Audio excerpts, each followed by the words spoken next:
वीर गीतको यौनकर्मी सिनप्रति आलोचनात्मक गर्न चाहन्छु। प्रकाश सपुतको भनाई। बिहेको प्रलोभन देखाएर नाबालिगलाई जबरजस्ती करणी गरेको अभियोगमा पललाई 14 वर्ष कैद सजायको माग। युक्रेन स्थित सर्वसाधारण नागरिकले आश्रय लिएको भवनमा रुसी बम आक्रमण।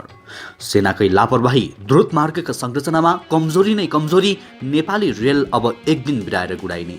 कक्षा 12 को परीक्षा जेठ दोस्रो सातादेखि आज बस्ने बोर्ड बैठकले मिति तय गर्ने। पल शाहको खातामा रहेको 20 लाख रोक्का राख्न सरकारी वकिलको माग। अत्यावश्यक परे तुरुन्तै राष्ट्रिय परिचय पत्र दर्ता। रुसी सेनासँग खाना र इन्धन जस्ता आधारभूत वस्तुको कमी। निर्वाचन आयोगले राप्रपा नेपाललाई दियो चुनाव चिन्ह तीर। कांग्रेस नेतालाई विचार गरेर बोल्न वर्षमान पुनको चेतावनी। रुस युक्रेन युद्धले विश्वव्यापी आर्थिक वृद्धि प्रभावित पार्ने ओइसिडीको चेतावनी। मेलम्चीको पानी चैत मसान्तभित्र काठमाडौँ झारिने। शिक्षक लाइसेन्स परीक्षामा अब वस्तुगत प्रश्न मात्रै सोधिने। प्रचण्डको दुखेसो, माओवादीलाई जिरो हुने गरी बदनाम गरियो। किलोको 9,000 बाट 600 रुपियाँमा घट्यो कुरिलोको भाउ। जुवा खालबाट 19 जना पक्राउ, झण्डै 4 लाख नगद बरामद लगायतका आज दिनभरका केही महत्त्वपूर्ण र चर्चामा रहेका समाचारहरू आजको यस भिडियोमा। दर्शकवृन्द नमस्कार। युट्युब च्यानल इन्फो खबरको समाचार बुलेटिनमा तपाईलाई हार्दिक स्वागत छ। आज पनि केही चर्चामा रहेका महत्त्वपूर्ण समाचारको साथमा म सन्तोष कठायत उपस्थित भइसकेको छु।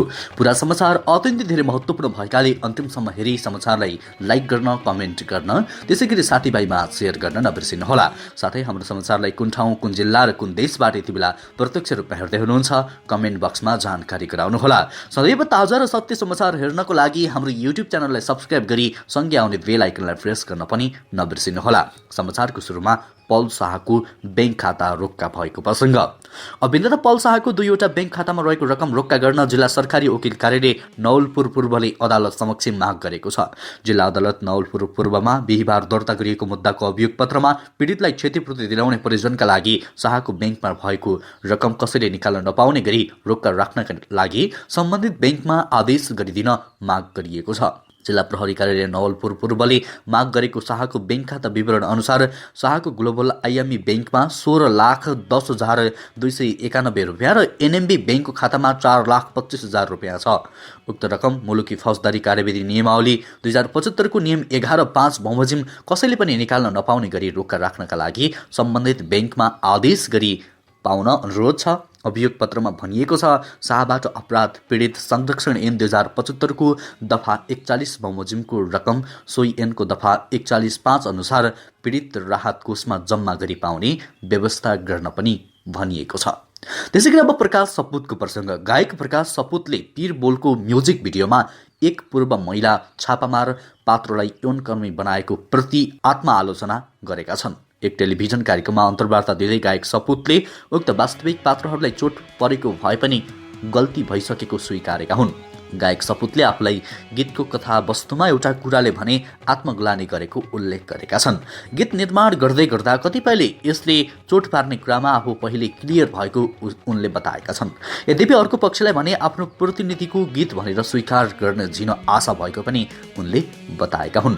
मलाई एक कुरामा ग्लानी छ, किनभने एउटा नेतृत्व पङ्क्तिलाई चाहिँ आश गर्छ नै भन्ने थियो। म यसमा पहिले क्लियर थिएँ। चित्रण गरिसकेपछि एक पक्षलाई चित्त दुख्छ भन्ने थियो, जो नेताको क्यारेक्टरमा छ। तर पात्रहरू बनाइराख्दा के झिनो उद्देश्य थियो भने उहाँहरूले हाम्रो प्रतिनिधि पात्रका रूपमा सोचिदिनुहुन्छ कि उहाँहरूको कथा व्यथा देखाइदिँदा म प्रति थ्याङ्कफुल पो हुनुहुन्छ कि भन्ने आशा चाहिँ थियो, उनले भनेका छन्। दर्शकबिन, यस विषयमा तपाईँको धारणा पनि कृपया कमेन्ट बक्समा लेख्न नबिर्सिनुहोला। त्यसैगरी अब अर्को समाचार। पछिल्लो 1 महिनादेखि बिना यात्रु दिनहुँ गुड्दै आएको नेपाली रेल अब महिनाको 15 दिन मात्रै गुड्ने भएको छ। गत फागुन 1 गतेदेखि दिनमा एक पटक बिना यात्रुको रेल भारतको जयनगरदेखि जनकपुर धाम हुँदै कुर्थासम्म गुडिरहेको छ। तर अब महिनाको 15 दिन मात्रै रेल गुडाइने नेपाल रेलवे कम्पनीका महाप्रबन्धक निरञ्जन झाले जानकारी दिएका छन्। उनका अनुसार अब एक दिन बिराएर रेल चल्नेछ। होलीमा रेल बन्द गरिएको र होलीपछि एक दिन बिराएर गुडाइने उनले बताएका छन्। रेल गुडिरहे पनि आम्दानी भएको छैन। महाप्रबन्धक झाले आम्दानी नभएसम्म लागत खर्च कम गर्ने उद्देश्यले एक दिन बिराएर रेल चलाइने बताएका छन्। रेल गुडाउने अध्यादेश निष्क्रिय भएका कारण उद्घाटनको मिति निर्धारण हुन नसकेको पनि उनले बताएका छन्। हामीले आफ्नो तर्फबाट सबै तयारी गरिसकेका छौँ उनले भने। कर्मचारी नियुक्त भइसकेका छन्, भाडा दर पनि निर्धारण गरिसकेका छौँ, तर कानुनको अभावमा यात्रुलाई बोकेर गुडाउन सकिएको छैन। त्यसैगरी अब सडक लापरवाहीको प्रसङ्ग। नेपाली सेनाको व्यवस्थापनमा निर्माणाधीन काठमाडौँ तराई मधेस द्रुत मार्ग सडकको काममा लापरवाही भएको छ। संसदीय टोलीले स्थलगत अध्ययनका क्रममा हालसम्म बनेका संरचनामा कमजोरी भेटाएको हो। रिटेनिङ वाल दबिएको भत्किएको देखिएको प्रतिनिधि सभाको विकास तथा प्रविधि समिति सभापति कल्याणी कुमारी खड्काले बताएकी छन्। उनका अनुसार भत्किएको कतिपय स्थलमा मर्मत समेत गरेको पाइएको छ। वर्षौंसम्म टिक्नुपर्ने एसियन मापदण्डको भनिएको छ। अहिले सडकै अहिले भत्किने मर्मत गर्नुपर्ने अवस्था आउनुले निर्माणको कमजोरी रहेको स्पष्ट हुन्छ, सभापति खड्काले भनिन्। सभापति खड्काले रुख कटानमा पनि समस्या देखिएको बताएकी छन्। विस्तृत परियोजना प्रतिवेदन डिपिआर गर्दा नै ध्यान नदिएको पाइएको खड्काको भनाइ छ। कतिपय स्थानमा सडकलाई चाहिने जति स्थान नलिएको देखिएको छ। सभापति खड्काले भनिन्, कामभन्दा बढी तलमाथि भएको देखिन्छ। त्यसैगरी अब अर्को समाचार। अभिनेता पल शाह विरुद्ध नवलपुर जिल्ला अदालतमा बलात्कारको मुद्दा दर्ता भएको छ। जिल्ला सरकारी वकिलको कार्यालयले प्रहरीको अनुसन्धानका आधारमा पलमाथि बिहेको प्रलोभन देखाएर नाबालिगमाथि जबरजस्तीकरण गरेको अभियोगसहित बिहिबार मुद्दा दायर गरेको हो। पीडित 15 वर्षीय बालिकाको बुवाले दिएको जाहेरीका आधारमा जिल्ला प्रहरी कार्यालयले अनुसन्धान गरेर प्रतिवेदन बुझाएको थियो। त्यसका आधारमा मुद्दा दर्ता गर्दा घटना भएको भनिएको होटलको इन्ट्री किताबको प्रतिलिपि, होटल सञ्चालिका सुलोचना कुँवरको लगायतको बयान, पीडितको स्वास्थ्य परीक्षण प्रतिवेदन, शाहको अडियो रेकर्ड लगायतलाई आधार मानेर जबरजस्तीकरण गरेको दावी गरिएको छ। जिल्ला सरकारी वकिलको कार्यालय नवलपुरले कम्तीमा पनि 13वटा आधार र प्रमाणले शाह विरुद्ध जबरजस्तीकरणको अभियोग पुष्टि हुने दावी गरेका छन्। प्रहरीको अनुसन्धान प्रतिवेदनका आधारमा शाहमाथि अधिकतम 14 वर्ष कैद सजायको माग दावी गरिएको छ। त्यसैगरी अब अर्को समाचारतर्फ लाग्यो। जिल्ला प्रशासन कार्यालय नुवाकोटले अत्यावश्यक परेका नागरिकका लागि राष्ट्रिय परिचय पत्र तुरुन्तै दर्ता गर्ने भएको छ। हाल राष्ट्रिय परिचय पत्र बनाउन नाम दर्ता गर्न आउनेको पालो असार पहिलो साता पुगेको सन्दर्भमा आवश्यक परेका व्यक्तिको हकमा तुरुन्तै नाम दर्ता गरिने सहायक प्रमुख जिल्ला अधिकारी वेद प्रसाद अर्यालले बताएका छन्। उनका अनुसार नियमित प्रक्रिया अन्तर्गत हाल नाम दर्ता गर्नेको पालो असार पहिलो साता आउने भए पनि अत्यावश्यक परेको हो भन्ने कागजात पेश गरेमा सोही दिन सेवा दिने निर्णय गरिएको छ। राष्ट्रिय परिचय पत्र बनाउन पालो प्रणाली अनुसार सेवा प्रदान गरिँदै आएकोमा दर्ता स्टेसन 1बाट बढाई 2 बनाइएकाले पालो प्रणालीको टोकन लिएर तोकिएको मितिको पर्खाइमा रहेका तर अति जरुरी परेका सेवाग्राहीको लागि यही चैत 6 गतेदेखि आएको दिनमा नै सेवा उपलब्ध गराइनेछ प्रशासनले जारी गरेको सूचनामा उल्लेख गरिएको छ। त्यसैगरी अब कक्षा 12को परीक्षाको प्रसङ्ग। राष्ट्रिय परीक्षा बोर्डले कक्षा 12को परीक्षा आगामी जेठको दोस्रो सातादेखि सञ्चालन गर्ने तयारी अघि बढाएको छ। परीक्षाको मिति तोक्न आज शुक्रबार बोर्डको बैठक बस्दैछ। बोर्डका अध्यक्ष डाक्टर महाश्रम शर्माका अनुसार जेठ 18 गतेदेखि कक्षा 12को परीक्षा सञ्चालन गर्ने विषयमा छलफल भइरहेको छ। जेठ 18 गतेदेखि परीक्षा सञ्चालन गर्ने हो कि भनेर छलफल भएको छ, तर आधिकारिक निर्णय भइसकेको छैन। शर्माले भने आज बस्ने बैठकबाट केही निर्णय होला। सरकारले आगामी वैशाख 30 गतेको लागि स्थानीय तहको निर्वाचन मिति घोषणा गरेको छ। कक्षा 12को परीक्षा निर्वाचनपछि गर्ने तयारी बोर्डले अघि बढाएको छ। त्यसैगरी अब अर्को समाचार। एउटा नयाँ प्रतिवेदनले युक्रेन युद्धका कारण त्यसपछिको पहिलो वर्षमा विश्वव्यापी आर्थिक वृद्धि 1% भन्दा बढीले घट्न सक्ने जनाएको छ। अर्गनाइजेसन फर इकोनोमिक डेभलपमेन्टले युद्धका कारण रुसमा गहिरो मन्दी निम्तिन सक्ने पनि उल्लेख गरेको छ। रुस र युक्रेनले विश्व अर्थतन्त्रको सानो हिस्सा मात्रै ओगेर्दछन्, तर तिनीहरूको कच्चा पदार्थका ठूला उत्पादनकर्ताहरू हुन्। ओइसिडीले रुस युक्रेन द्वन्द्वले 2.5% मूल्य वृद्धि निम्त्याउन सक्ने जनाइएको छ। त्यसैगरी अब अर्को समाचार। खानेपानी मन्त्री उमाकान्त चौधरीले मेलम्चीको पानी चैत मसान्तभित्र काठमाडौँ लैजाने सरकारको लक्ष्य पूरा हुने बताएका छन्। बुधबार सुन्दरी जल हुँदै मेलम्ची खानेपानी आयोजनाको मुहानस्थल अम्बाथान आएका मन्त्री चौधरीले यही महिनाभित्र पानी जुनसुकै हालतमा काठमाडौँ पुर्याउने दावी गरे।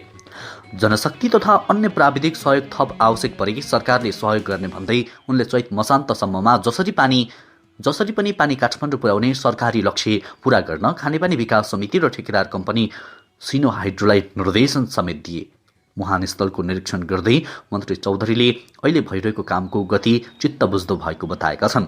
काम निकै द्रुत रूपमा भइरहेको पाए यो हेर्दा चैतको दोस्रो सातादेखि काठमाडौँ पानी पुग्छ, ठेकेदार कम्पनीले काम सुरु गरेको 90 दिनभित्र काम सक्ने सम्झौता गरेकाले सोही अनुसार काम भइरहेको पनि उनले बताएका छन्। त्यसैगरी अब अर्को समाचार। नेकपा माओवादी केन्द्रका नेता वर्षमान पुन अनन्तले 5 वर्षका लागि सडकमा पछाडिएको नेपाली काङ्ग्रेसलाई आफूहरूले सत्तामा पुर्याएको टिप्पणी गरेका छन्।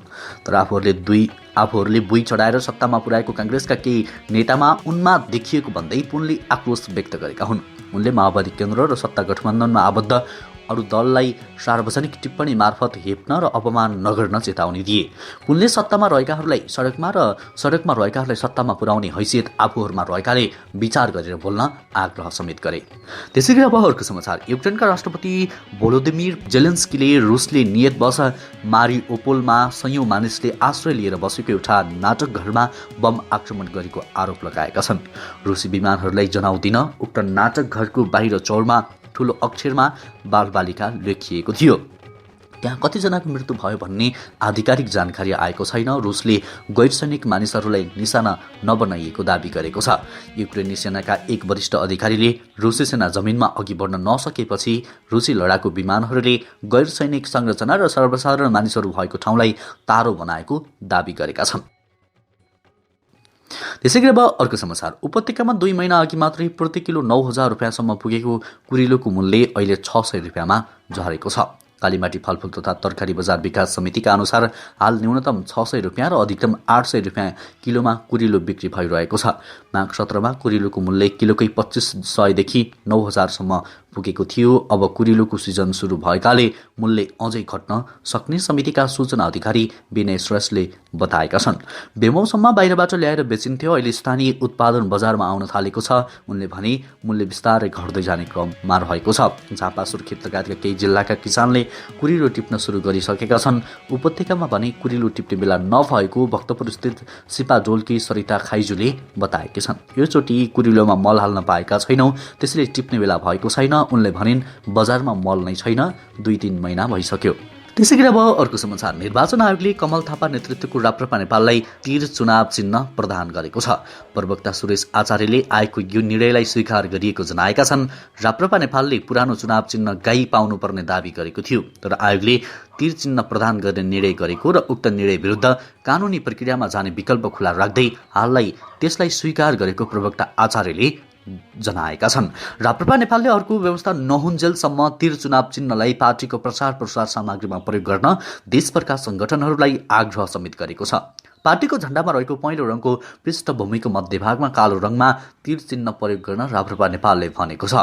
त्यसैगरी अब शिक्षक लाइसेन्सको प्रसङ्ग। शिक्षक अनुमति पत्र लाइसेन्सको परीक्षामा अबदेखि वस्तुगत प्रश्न मात्रै सोधिने भएको छ। यसअघि 40% वस्तुगत र 60% विषयगत प्रश्न सोधिने गरिएको पाठ्यक्रम परिवर्तन गर्ने निर्णय भएको छ। शिक्षक सेवा आयोगको फागुन 2मा बसेको बैठकले शिक्षण अनुमति पत्र लाइसेन्स परीक्षामा वस्तुगत प्रश्न मात्रै सोधिने गरी पाठ्यक्रम परिवर्तन गर्ने निर्णय गरेको थियो। त्यसैगरी माध्यमिक र निम्न माध्यमिक तहको शिक्षण अनुमति पत्र प्राप्त गर्ने परीक्षाका हकमा पाठ्यक्रम परिवर्तन गरिएका हुन्। अबदेखि 100 पूर्णाङ्कहरूको वस्तुगत प्रश्न सोधिनेछ, जसमा 50 वटा प्रश्न हुनेछन्। एउटा प्रश्नको जवाफ मिलाएमा परीक्षार्थीले 2 नम्बर पाउनेछन्। यसका लागि 1 घण्टाको परीक्षा हुनेछ भने पास हुन 50 नम्बर ल्याउनु पर्ने भएको छ। त्यसैगरी अब आजको अन्तिम समाचार। नेकपा माओवादी केन्द्रका अध्यक्ष पुष्पकमल दाहाल प्रचण्डले आफू र आफ्नो पार्टीलाई बदनाम गरिएको भन्दै गुनासो गरेका छन्। बिहिबार बुटवलमा पार्टीको लुम्बिनी प्रदेशका नेता तथा कार्यकर्ताहरूलाई प्रशिक्षण दिँदै प्रचण्डले माओवादीलाई बदनाम गर्न मिडिया पनि लागेको दावी गरे। माओवादी पार्टीलाई पटक पटक 0-0 हुने गरी बदनाम गरिएको छ। उनको दुखेसो छ। भएका र नभएका कुरा गरेर मिडियामा प्रचण्ड फेल भनेर भन्छन्। कि तिनले माया गरेर फेल भनेका हुन् त? आफूलाई बदनाम गर्नका साथै भौतिक रूपमा आक्रमण गर्ने प्रयास अहिले पनि जारी रहेको उनको दावी छ। नेतृत्वको बदनाम गर्ने, आवश्यक पर्यो भने भौतिक रूपमा आक्रमण गर्ने रणनीति अहिले पनि कायम छ, प्रचण्डको भनाइरहेको छ। हवस् त दर्शकवृन्द, यो समाचार सँगसँगै अहिलेलाई केही चर्चामा रहेका महत्त्वपूर्ण समाचारको सिलसिला यति नै। हरेक दिन बिहानै ताजा र सत्य समाचारको लागि हाम्रो YouTube च्यानललाई सब्स्क्राइब गर्नुहोला। नमस्कार।